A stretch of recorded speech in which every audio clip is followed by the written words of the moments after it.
네, 할렐루야. 오늘도 좋은 아침입니다. 오늘은 조용기 목사님의 6일간의 변화라는 책의 두 번째, 하늘이 우리에게 주는 의미입니다.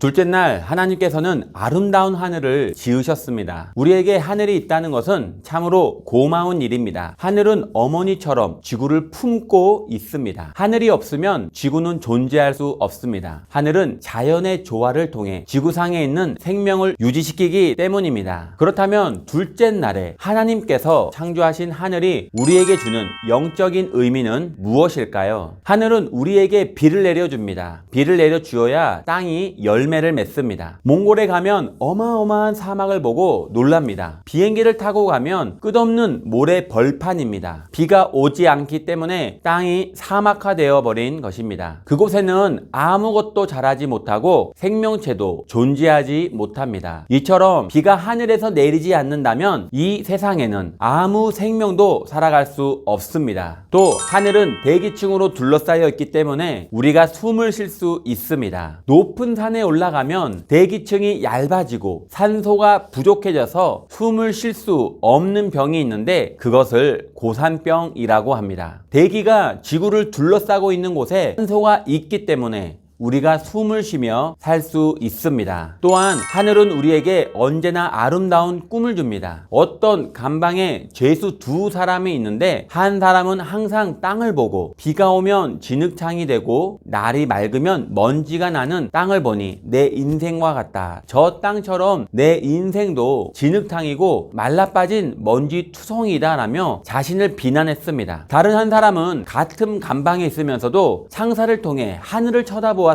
떠가는 구름을 보고 기뻐하고 푸른 하늘을 보고 노래 부르며 밤이면 달빛과 별빛을 헤아리며 시를 적었습니다. 한동안 그들은 같은 감방에 있다가 10년이 지난 뒤 함께 추록하게 되었습니다. 하지만 불평과 원망과 탄식하던 사람은 정신병원으로 갔고 하늘을 쳐다본 사람은 시인이 되어 시집을 내게 되었습니다. 하나님께서는 빛이신 예수님을 이 땅에 주셔서 우리를 구원하시고 우리 가슴에 하늘을 만들어 주셨습니다. 사람이 짐승과 다른 것은 태어날 때부터 가슴 속에 하늘을 품고 태어나는 것입니다. 그러면 우리에게 하늘이란 무엇입니까? 인간은 원래부터 하늘을 마음속에 품고 지음을 받아 태어난 존재이지만 아담과 하와가 타락함으로 말미암아 하늘을 잃어버렸습니다. 영이 죽었기 때문에 하늘나라가 사라져 버렸습니다. 그리고 하나님도 사라져 버렸습니다. 어디서 와서 왜 살며 어디로 가는지 방향을 알 수도 없고 삶의 의미와 가치도 모른 채 그냥 보고 듣고 냄새 맡고 맛보고 만지는 현실에만 의존하며 삽니다. 죄가 가슴속에 꽉 들어차 있으면 죽음의 절망만이 존재합니다. 하늘이 없는 땅은 존재할 수 없는 것처럼 마음속에 하늘을 잃어버린 사람은 절망입니다. 죄의 절망, 허무와 무임의 절망, 죽음의 절망입니다. 우리는 이 세상에 부귀영화와 공명만 있으면 마음속에 하늘이 없어도 행복하게 살 수 있다고 생각하지만 실제로는 그렇지 않습니다. 사람들은 어떻게 하든지 삶의 의미를 추구해야 합니다. 동물들은 하늘이 필요 없는 육체로 지음을 받았기 때문에 먹고 자면 됩니다. 그러나 사람은 그렇지 않습니다. 아무리 괴로운 삶을 살아도 삶의 의미가 있어야 합니다. 농부가 허리가 휘도록 밭에서 일을 하고도 허리를 툭툭 치고 일어나